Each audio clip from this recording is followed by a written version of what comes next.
Hi, everyone. Welcome to Women Entrepreneurs Radio, and I'm your host, Deborah Bailey. I'm really glad that you could join me today. And if you are listening to this on the podcast directory, you can find this show on Podomatic. You can find it on iTunes as well. Just search for Women Entrepreneurs Radio. Also, you can come to womenentrepreneursecrets.com, which is the blog for the show. So there's links there to all the different ways that you can subscribe and you can find the show. And also you'll see bios there of the show guests and links that they've shared as well. So that's a good place for you to come. Also for posts of interest to women entrepreneurs. So I hope you stop by there and read what's going on. And also you can contribute as well. There's information there for you to check that out. Facebook, we're there too, facebook.com/women entrepreneurs. You can like the page and also share information if you are an entrepreneur. That's also another way for you to get in touch if you're interested in being a guest. And also my site, deborahbailey.com, is where you can find out more about me and my books, and so there's links back to the show as well. So there's different ways for you to find out more, and I hope you will, and also share this with your friends and download the show. So it's different ways you can do it on social media, and make sure that you let everybody know about it if you've enjoyed this show, which I am sure you will. So I'm really excited to introduce my guest today, Sheri Sanders. Hi. Happy to be here. I'm really happy for you to share your wisdom because Sheri's going to share with us what it means to be a female entrepreneur in the male-dominated entertainment business. And I'm sure this is going to be very interesting. But to introduce Sheri, Broadway is being dominated by rock musicals. So in 2004, Sheri put her acting career on the back burner and decided to create Rock the Audition, a musical theater revolution teaching students and their educators how to successfully audition for rock musicals with authentic popular music. In 2011, Hal Leonard published her book, and she spent the next 4 years transforming 51 musical theater programs all over the U.S. This year, Sheri teamed up with Broadway producer Hunter Arnold to create Rock the Performance, a web universe for all things popular music as they relate to musical theater training.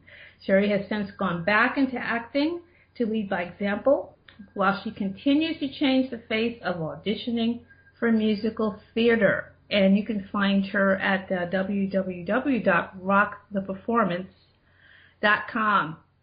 So welcome, Sheri. This is an exciting topic. It is an exciting topic. There's a lot to talk about, Deb. Because I've been doing this for years, and it is, I love what I do. I have an incredible time doing what I do, but I would say that the theater business, the theater industry, the film industry, the music industry is definitely a boys' game. Wow. So being somebody I have my foot in all of those, doing what I do because, one, musical theater is now showing up on television, especially with rock musicals, because, the audience they're young kids. So, The Wiz, Hairspray is showing up. They just did Grease. These are all rock musicals. So I'm working in the film industry. I'm also working in the theater industry and the music industry, working with popular music and how it shows up in musical theater. So I work with men only. I work with no women. I've never worked with women. I work with women college professors and women who run musical theater programs. Right. But everybody I work with, they're all men. I'm surprised, but then I'm not surprised, because I guess like a lot of people who are spectators from the outside, I'm seeing lots of women performers, and I'm just making assumptions, I guess, like we all do. That obviously that's really the face of entertainment, and you're telling me that this is not really the case. Well, there are tons of women performers. Right. Performers, there's women educators. I mean, the one thing I've noticed in terms of education that there's a lack of are people of color. That's something that is a whole other topic that we could talk about, but in education, there is little color, but in terms of people who have money in the industry who make decisions, those are men. Wow. Yeah, and it's been interesting because if you look at the women who have pioneered in the theater industry, for example, so even talking about theater directors that are female, this has been a real fight for my friends who are female directors to be able to establish themselves in the world of theater as leaders, artistic directors. Being a woman in this field and leading has been a very, very it's been an uphill climb, and it's also been difficult to be able to have a lot of the qualities that we have that are female and feminine to be able to be in these positions. We have to get really tough and cold and fight for the opportunity to have the things that we've had, and just to be able to be treated in the same way that men are treated. Wow. Yeah. Do you think that the more male presence going on in background of the industry, is that because it had been that way for so long, or is it because women are, let's say, being kept out? Well, it's hard to say because, and the thing that I want to say about men in the industry is that they're not mean. It's just it's their game. It's like, don't come into the poker game. We're playing, all the men are playing poker. We don't want a girl here. Right. We love women. This is just not where they belong. We're having men time. We're making decisions as men. We're doing things as men, and excuse me. So it has always been a boys' game, and it is just about changing the dynamic of it being everybody's game. And, I think that similarly, I think that's why there's such a, it's been so long for us to even have a conversation about having a woman run for president. Thank God we are. But what I always used to hear was, we don't want a woman for president because, she's going to get a period and they hit the button. Yeah, that's the old excuse, isn't it? Right. But meanwhile, they're pushing the buttons because they don't get their periods. Right. And if they did, they'd be a little more sensitive about what's really going on to things. So, that's why they walk around with guns. So this is just an opinion. The men they're not mean. They just want to be in control of it because they're smart and it's worked for so many years. And it's just about creating space or holding space for the gifts that women could offer. And that's a new thing. And also, knowing from my personal experience of working with men over the years, women are emotional. Those things do serve a purpose in decision making and in healthy relationship. And sometimes men just don't know that women are emotional in terms of, that's just the way that we're built. And they just don't want to deal with it at all because they don't know how to deal with it necessarily. Or do they necessarily think that it's the space for emotion, never mind being able to go, well, how does this woman use her emotion to serve the situation? Is almost like we just kind of don't want to have the emotion around so that we can get business done without sort of seeing what the emotion could actually serve for the success of the business. So that's why it's been so difficult, I think, all these years for women to be able to bust in as directors, as, as producers. It's been amazing because the musical Waitress, I think, maybe it was Fun Home, was the first time that it was a female, that a show won multiple Tonys, and it was a female writer and a female director. It was a male director, it was a female writer, and a female songwriter. So it was the first time it was a female songwriting team, which was Fun Home the musical, and then Waitress the musical, which is now nominated for multiple Tonys. This is the first time where it's an all-female team. Female music director, female writer, female choreographer.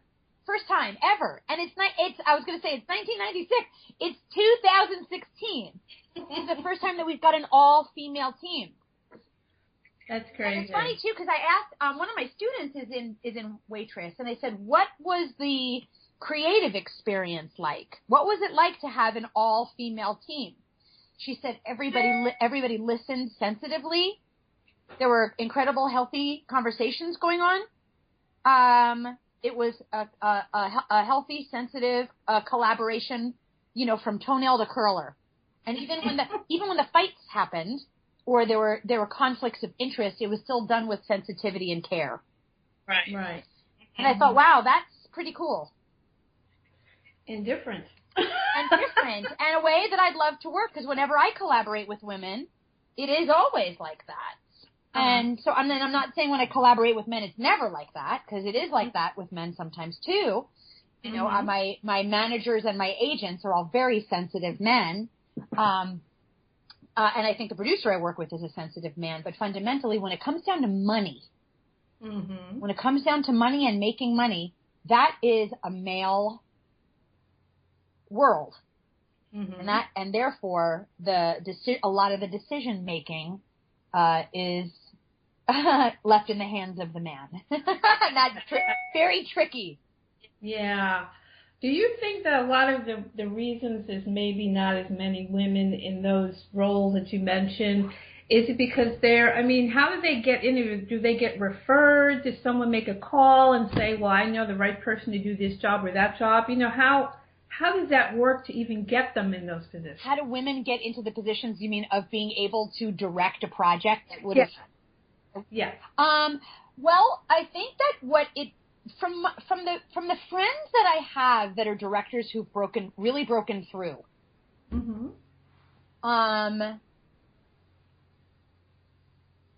that it is them being recommended as somebody who can get the job done. And sometimes it depends on the project or the theater. It might be a theater that's a very progressive, cool theater where they do new inventive works that loves to have women direct. And that they might have a female director come in, and that show is highly successful because the female director did a good job. So then that theater is somebody, like you, who goes, I love women and I'm here to lift women, or they find that this subject matter is best suited for women. Or needs a woman's touch, so to speak, and that there are certain places where, where a company or a theater will say, I want the right person who's going to do this, and that the success of that can then be used for another stepping stone at another progressive theater that might also think that, women should do it. And it is not dissimilar, and unfortunately, I don't want to use this word, Deb, because I hate the word. I don't want to use the word minority, because even though all these years women have been minorities and people of color have been minorities, or people who have any kind of, as my student Allie, who was the first person on Broadway to ever be in a wheelchair in a musical, rather than calling it disabled, she calls it differently abled. But similarly, all of these communities have all been put into minority. Yeah. And there have been theater companies who have gone, well, there's no reason why should she not, why couldn't we have her in a chair musical? Or why couldn't we have a person of color in this role? It doesn't say anything about whether they're black or white. Right. So there are places where we're starting to acknowledge that the need for diversity and the need for the feminine energy to lift the script off the ground. Yeah. And so it is something that is being considered and discussed, but there's still a fight. And women still have to be tough. Like they still have to be able to let men know, I could be in your game, and I could play this game with you. I'm not bringing my emotions in because I don't want you to call me a baby, because I feel that it's a sensitive subject matter. being in the world. Mm-hmm. It is very sensitive to be in the world and want to bring your sensitivity to what you care about and have to be tough to shine your sensitivity on people. Exactly. Very difficult to balance that of, that's been something that I've had to work on, which is to say these things matter to me. Mm-hmm. I stand for these things and not bring my emotions in. Because the things that I stand for are about the wellness of my community and the sensitivity of my community. So things are such a delicate balance. And it's a really, really difficult thing for us to figure out how to balance having this tough, thick skin and this tender underbelly. I think a lot of that, too, is because we have to navigate this different environment, the male-oriented environment, and we, in one hand, it's keeping an eye on how those rules, right. And then wanting to express yourself through that filter. As a woman of color, I totally get it, because it's like you're operating on different levels. Right. Unfortunately.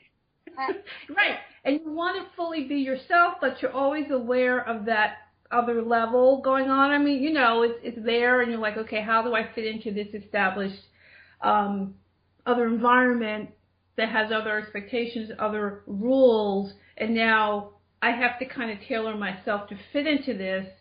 And there's a sense of people not really fully stepping into who they are because you're always monitoring. Yes, if you're going to be a person of color and a woman, that's a double whammy. And right, that's like you got to pull your antennas up extra high. Right, to pick up on what's going on, and then you're dropped into this environment where there's these different ways of communicating, and then you're trying to fit into that, but yet stay true to yourself. So the creative person who is not, one of the old boys now really has this extra burden to bring to the table to really connect with them, and then to survive and have success within this larger environment. Yeah, to survive in the man's game and play the man's game while still keeping the sensitivity of what it is you do as an artist protected and safe. And it isn't easy because fundamentally men don't understand women. I think that they can learn to understand women in their relationships, and they could grow to understand us as, we are labyrinths and we're complex. But men and women are not the same. We're just built differently, and we handle what matters to us differently. And I don't understand guys. I don't. I'm happy to learn as much as I can, but I'm not a guy. Exactly. So I don't understand, but I'll be willing to learn and understand them as much as I can, so that I can be in a healthy relationship with them, or be on a team with them. So but I think it is because money is not emotional. It is definitely one of those places where it doesn't belong. It's almost like it needs to be in a different place. So I think that for me as an artist, what I am having to learn is how to keep them holistically separate from each other. And it has to become for lack of a better word, a game that I could use my feminine intuition, my female intuition, to navigate how to be in the game and also not shut down the reason why I'm here, which is to be a creative person in service to other people's creativity. What a difficult balance that is to be, because I just want to be open and creative and cool and juicy and weepy and, all the wonderful, feminine spirited things that have gotten me to this point. Right. I got to this point by being, very, open, free, and emotional. And my work is encouraging emotion. Mm-hmm. So what a wild ride. So, okay. How do I protect this? Right. Being that. I have failed miserably at it. I have been put into a timeout by my business partner because I get emotional about stuff. And at the same time, I have to stand by the things that matter. So it is a constant learning of how to be in what I would call a game. Mm-hmm. And it's the boys' game. Mm-hmm. Mm-hmm. And listen, they play a good game. Yeah. They do a good job. They're not. There's no criticism here. They're making money. They're making things happen. They're doing great stuff. Right. So it's not ever a criticism of them. It's just learning how to learning how to navigate in a game that is not my nature. Right. Because it's another person's blueprint. Another gender blueprint to a certain. Oh yeah, without a doubt. And what's also interesting too, Deb, if I might add, I'm a gay woman. I've been out since I'm 43 now, so I've been out since I was around 20. So I even do have some nice, healthy masculine energy that I work with and navigate with too. Mm-hmm. So even with that, it still is a challenge. I feel like I've got a little bit of both worlds in me. But it's still a challenge.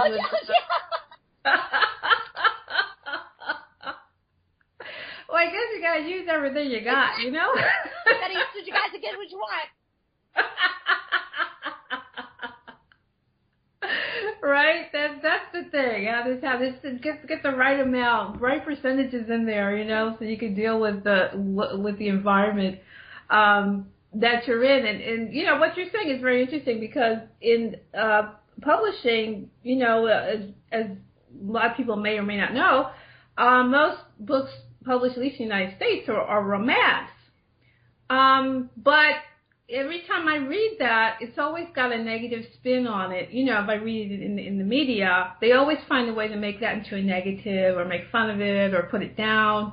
As though somehow, because a lot of women write it and read it, this must not be a good thing. It's not really serious. It's not really like if we were writing about war, that would be different. Yeah, exactly.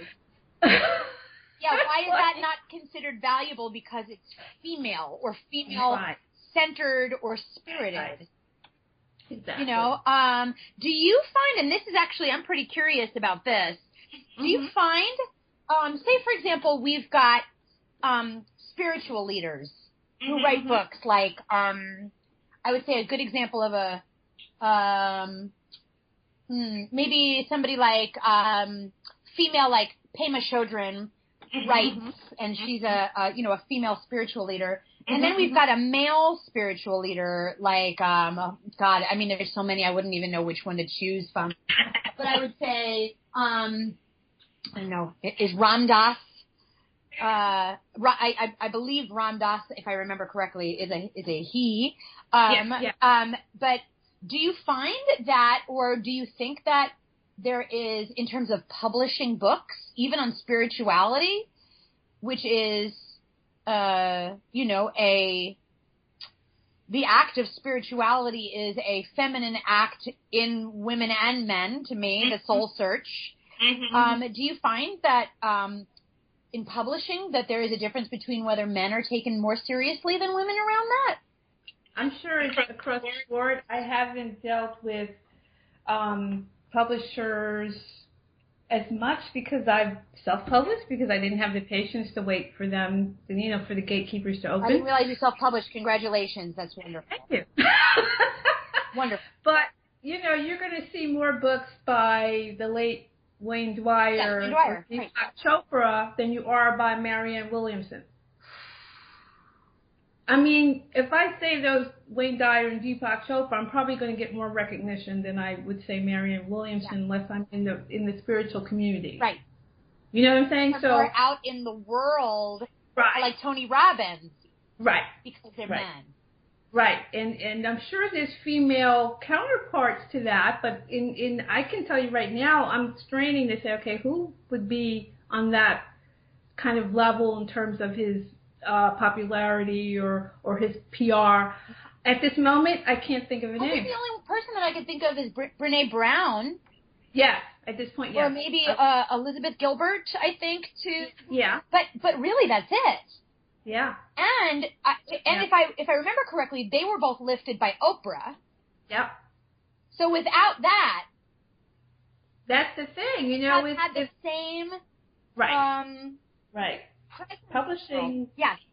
It's the same thing because it's probably the same good old guys. Yes, I think so. I do. Because I got my book published by Hal Leonard in 2011, and I was working with, and it was an all-male business. Everybody that I was talking to, with the exception of the woman who was my editor, and when I say editor, she really just made sure that I edited my own book. She just sort of made the layout. It was about the layout of the pages. But she was female. But that was everybody that I dealt with were all men. So publishing, as far as I know, is a primarily male-dominated in terms of the business stuff. Mm-hmm. I think there are female editors. Yeah, for sure. Mm-hmm. But I mean, isn't it wild? It's like so wild to know that this is not the boys' game is everywhere. Exactly. It isn't just in my business; it's in all businesses, and you know, exactly. I have had many therapy sessions with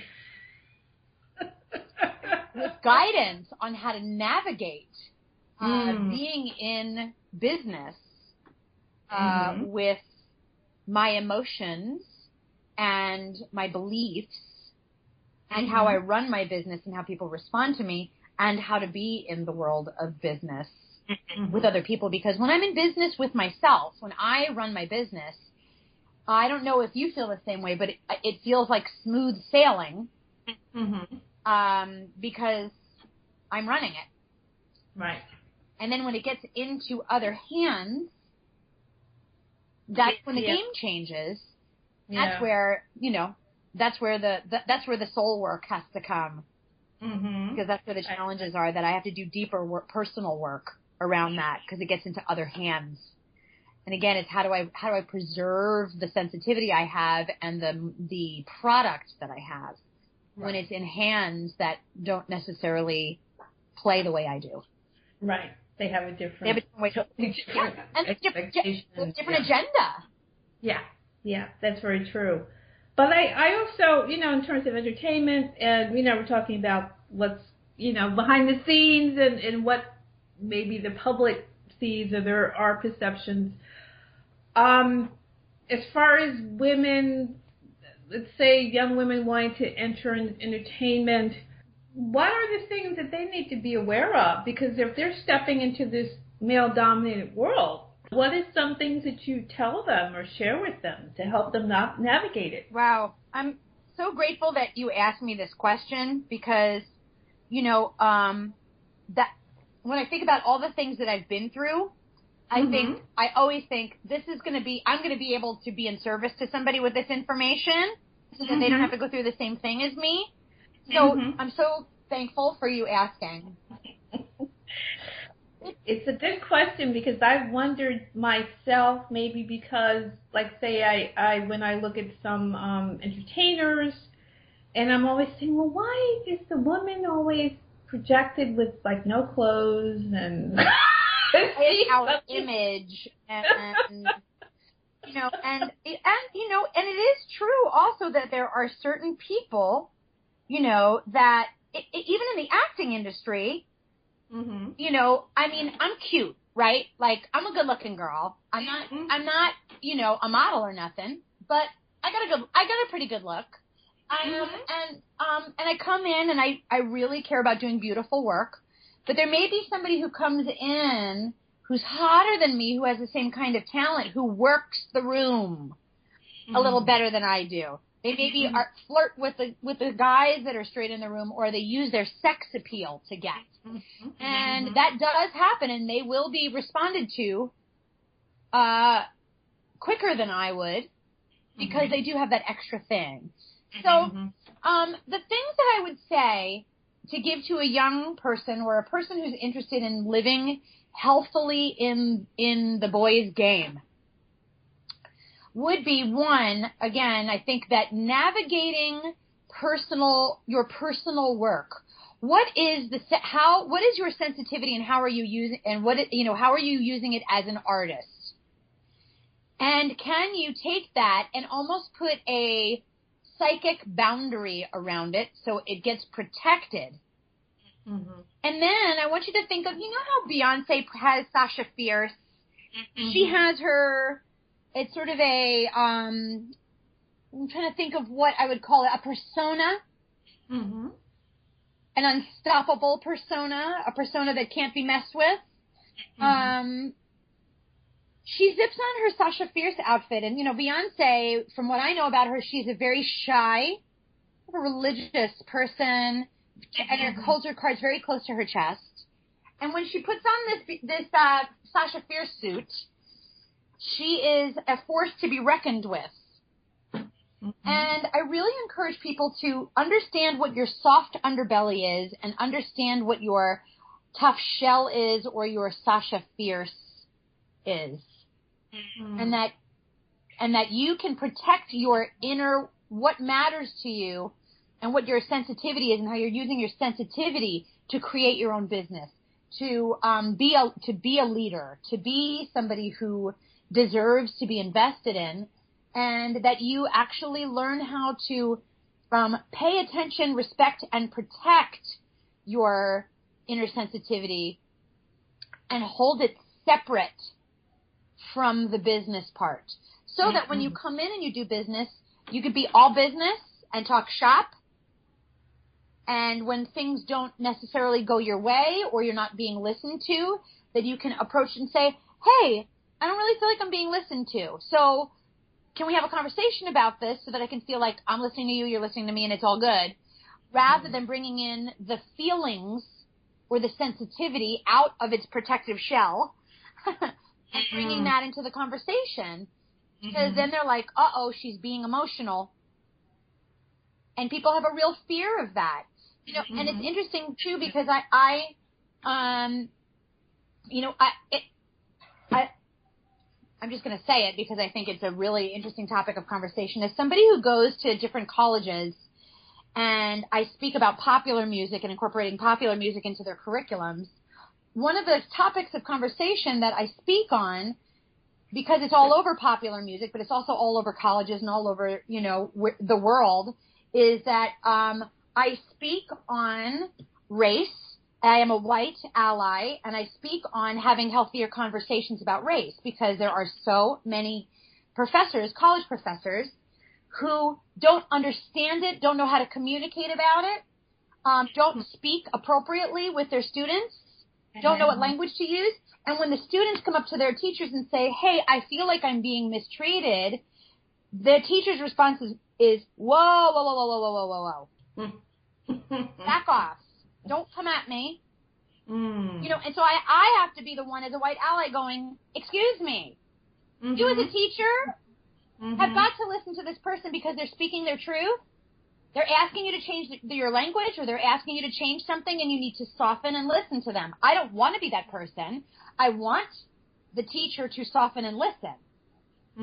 But it's one of those things where I feel like when you come to a business situation emotionally, they have the response of, I don't want that. Don't come at me with that. I don't understand it. It doesn't make sense to me. I'm scared of it. Keep it away. Yeah, that's it. And, and it's wrong, but it is what we have to face as women. It's what people of color have to face, or people who have any kind of adversity of any kind. And that all we could do is go, okay, well, since I've got to fight this fight, how do I come in and learn a boys' game and speak in a way that they don't go, whoa, whoa, whoa, whoa, whoa, whoa, whoa. And so that I could be heard and that the relationship could be made healthier. So it takes personal work to figure out how to, I'm not going to use the word manipulate, I'm going to use the word mobilize, but how to mobilize the relationship so that you can get heard but not treated like you're a whiny woman, an emotional woman, or, you know, an angry person of color, whatever it is that people stereotype and pigeonhole, and, you know, that will unfortunately continue to go on until it shifts. But that's what we have to do, is we have to be cunning, we have to use our sensitivity, we have to use our wisdom, and we have to figure out how to mobilize what we need so that we could be in the boys' game again and protect our inner shell. So that's my main thing, is that I feel like it takes some personal work and understanding of our own mechanism, what we need, what we're trying to do, and what we have to have happen. Right. That's true. And I think also, you know, looking at it from people being creative, that also adds another dimension, because you're not someone who's coming in here, you know, as an accountant or someone who is holding it all inside. Just the whole nature of the business is expressing. Exactly. So when you can't be yourself, or when you have to tackle these other kinds of ways of communicating, I'm sure that, you know, I could see that can create, you know, some conflicts if you have people who really aren't receptive to listening, or they're not used to having to listen, maybe used to a different way of communicating or a different environment that they're in, their bubble, you know, so to speak, and then now being open to these other voices is very uncomfortable.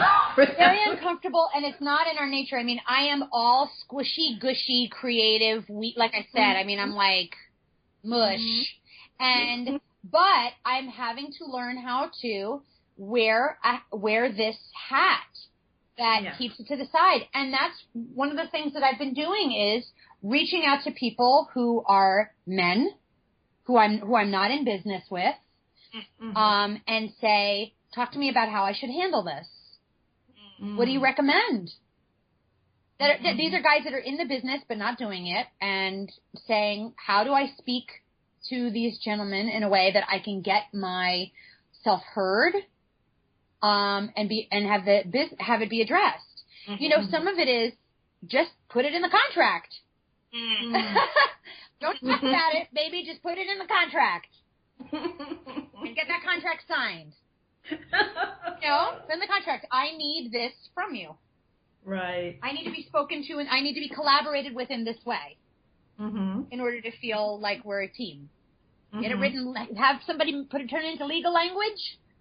Well, you know, that depends on that, but I think reaching out to men, successful men in the business, and saying, this is what I'm dealing with, they can actually filter it as a guy through their guy filter. Yeah. And say, oh, you know. Pretty much, it seems to me that the person who goes into this world also has to be ready to deal with the business side and be savvy in that way, and not think, well, I'll just depend on other people to do that for me. Is that fair enough assessment? Not only is that a fair enough assessment, but we have to take an extra step to identify how we need to navigate in this other world. So my friends of color introduced me to a term called code switching.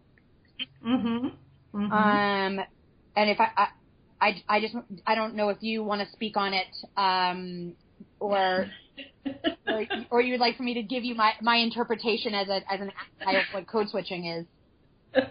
I like to hear your interpretation. Well, this is just as somebody who I'm a historian, and I'm a person. I'm also Jewish, so I have my experience. So this is really just as as somebody who's in the world as an ally. But my friends have told me that there is a thing that's called code switching, and what code switching is that you basically change who you are. If you're of color, you change who you are depending upon who you're with because of how you'll be interpreted. Mm-hmm. So if you're a person of color and then you're with a white person, you then code switch so that white person is more comfortable with you. Mm-hmm. Then when you're back with your pals, who may be of the same color or mixed race or other races, then you go back to who you are. Yeah, it's definitely like putting on that different hat. Yes. And different coat, because maybe there's ways of communicating that might have to be different, that they won't understand, that they won't appreciate or respect, that are authentically you and true to you, true to your nature, something that you even love and respect about yourself. You have to switch that in order to be able to be with other people. And there are some people that you don't have to do that with. We have to find out who those people are to find out if you can be yourself with them authentically. But professionally, what my friends have told me is this is a very common thing that has to go on in the world with them. Mm-hmm. And so I think to a certain extent, women don't. I won't use that same term because I don't think that we go through the same exact thing at all. Mm-hmm. But I do think that there is a certain amount of, again, putting on a different hat, shifting gears, changing the language you use, changing your energy so that you can protect your sensitive core and so that you can let people know that your core is not to be touched, that it's to be protected and held safe. Right. And that it's a very clear boundary that's drawn, and that special creativity is safe, protected, and that the boys will accept you into the game. But it's interesting how even though code switching and being able to be a woman with men have some similar qualities in terms of shifting, it could no matter whether you're being a woman, no matter what, is never the same as being a person of color. So those things can't be compared, but there certainly are some similarities in terms of how you have to protect your nature. Yeah, because you're adding different levels of identity. And it's who you are in the world, who you're told you are in the world, all of that stuff. What we put on you. All that stuff going on that people have to kind of identify themselves through, and this is who I am, and then I'm guessing going into the entertainment world or going into this other world that's really high-powered and fast-paced, and people already have their idea of what this person is going to do or be, and they're walking in and trying to be this creative person or this director or songwriter or whatever it is they're bringing to the table, and now they, as you said, want to protect who they are from what can happen when you put it out in the world and it gets trampled. Because that's the goal ultimately, is that we don't want our creativity abused, trampled on, misused, manipulated, or harmed in any way. We want it to be lifted. Exactly. That's true. So it's figuring out who to be so that men who may not know who are living in a money world, an intellectual world, a business world, a hustle world, know how to handle something that, that gently. It's like learning how to handle a baby, or a woman. Yeah. Period. Well, this is really a fantastic conversation, and something else that I had, I know we're probably running out of time, but, a lot right now, it just seems, especially with the social media, and then you've got all those shows that people compete and want to be seen and da-da-da, and there's such I want to say mythology around it, that you can just be discovered, and then it's a success, and I don't know. I mean, do they really inform people as to what they're walking into? Based on what your experiences are, do you feel that people are adequately prepared to get into this world and go out there and you know, what happens to them after the lights go out. And this is a pretty major question, because I feel like, are you speaking on like when you audition for The Voice and you go through that whole process? I think it's like that. Is it really, or do you think that people are really prepared when they go through that? No, not at all. And I don't think, I think, you know, there are so many facets to it that don't make sense. I have friends who should have been competing on The Voice that didn't. I have students that I've worked with that I was like, I don't know if you're going to make it, and they got really far because their story, the story about their life, was more intriguing than their talent. And right now, in terms of social media, there are so many things that play into why people get picked. Something that I know happens with people being chosen for roles now is they ask, how popular are you on social media? How many people do you have following you? Wow. That is something that is being asked of people when they're being, having job opportunities of getting, interviewed and auditioned for roles in shows or for roles on television, or, what kind of a following do you have? So if we put you in the show where we advertise you, people will go, oh my God, that's Sheri Sanders. Wow. You know what I mean? And if they don't do that already, they will absolutely consider that as part of their casting process. There are still some people, some casting directors who love making stars. It doesn't happen as much as it used to, but it does happen because they do know, like that happened with The Wiz. They found the girl from an open call who did The Wiz on television, and she was great. Yeah. Finding her. There is a certain amount where they want to find somebody, but they want to make sure that everybody else has already been found. Okay. So if they take a risk like that, they're not going to take a risk with everybody. They're going to take a risk with a person. But everybody else needs to have a very established career. Right.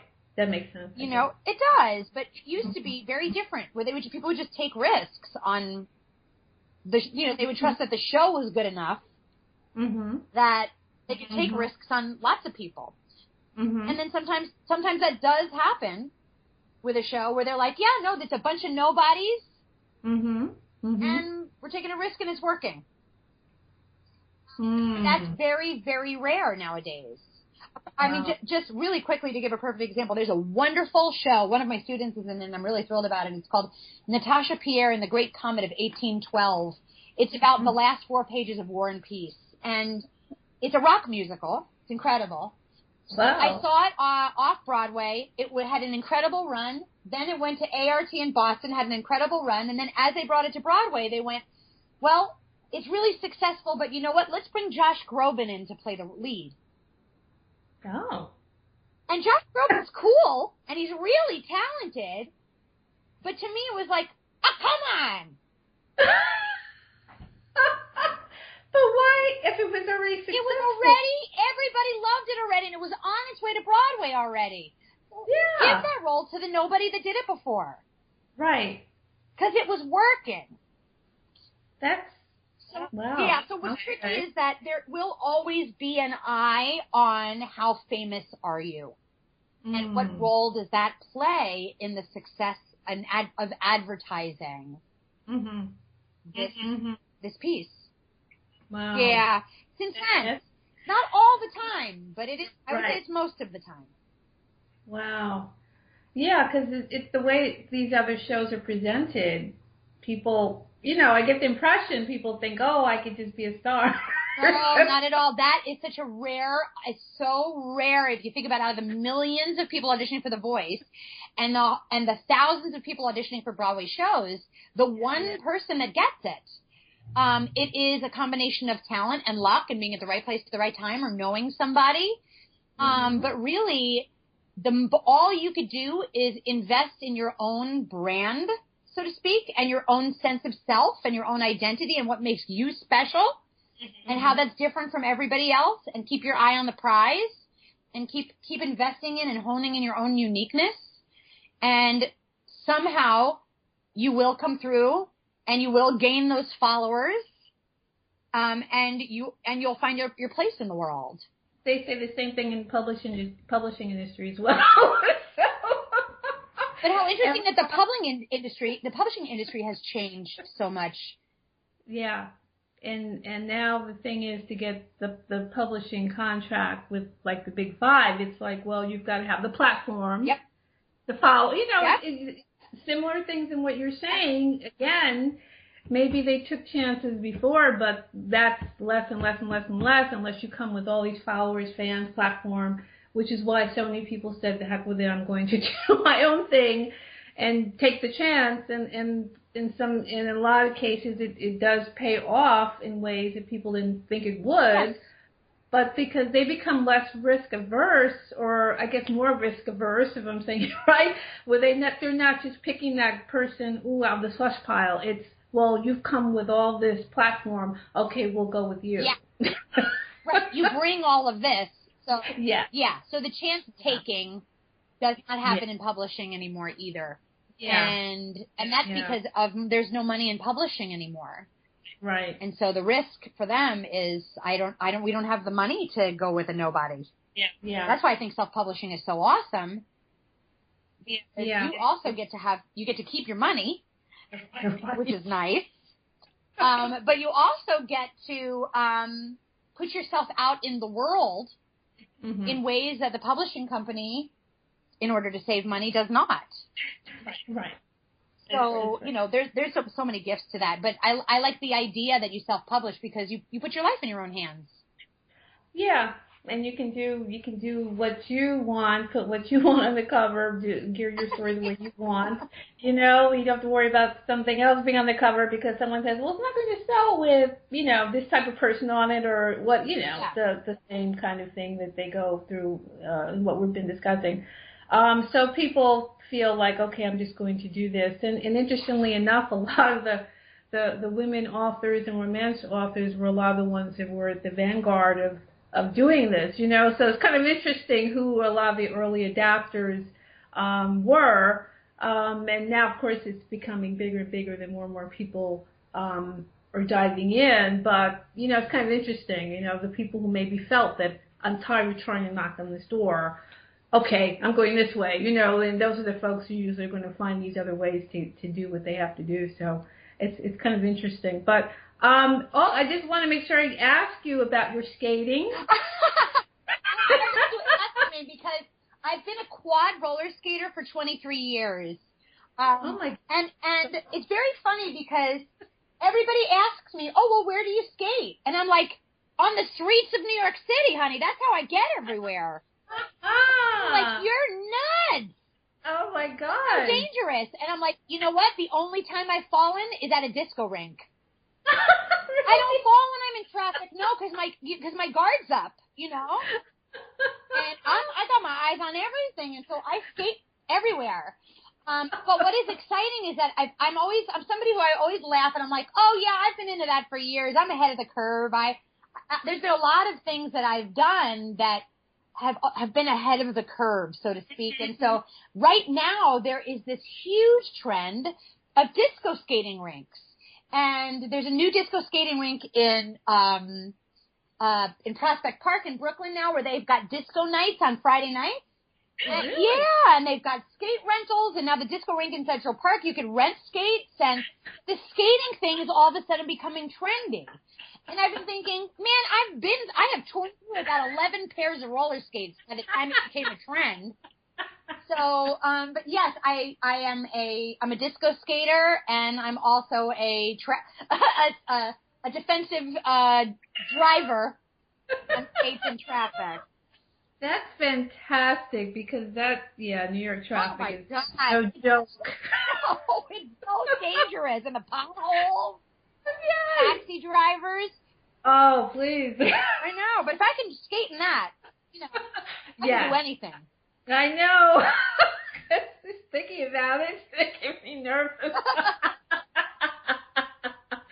Oh my God! Yeah, traffic over there is definitely It's a challenge, all right, to put it nicely, but for skating, wow, that's terrific. Yeah.